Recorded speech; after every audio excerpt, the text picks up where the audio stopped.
कौन किस तकलीफ से जूझ रहा है, कौन किस पीड़ा में है।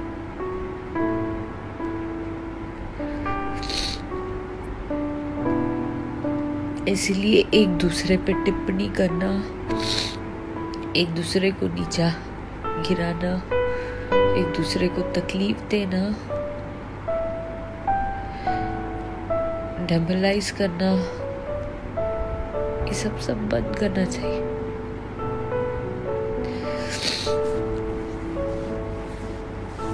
हम सबों को इंसान बनना चाहिए।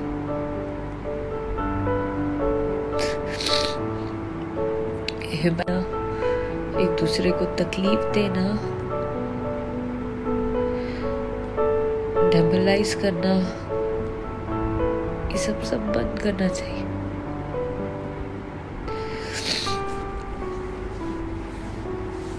हम सबों को इंसान बनना चाहिए।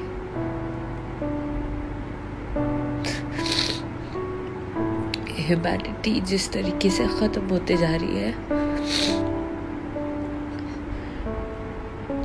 उसे हमें जिंदा रखना चाहिए। एक ही जिंदगी है, एक ही जीवन। एक दूसरे के इमोशंस का, इंसानियत को जिंदा रख के ख्याल रखना चाहिए। यही कहना चाहती हूँ, बजाय आए दिन कुछ ना कुछ खबर।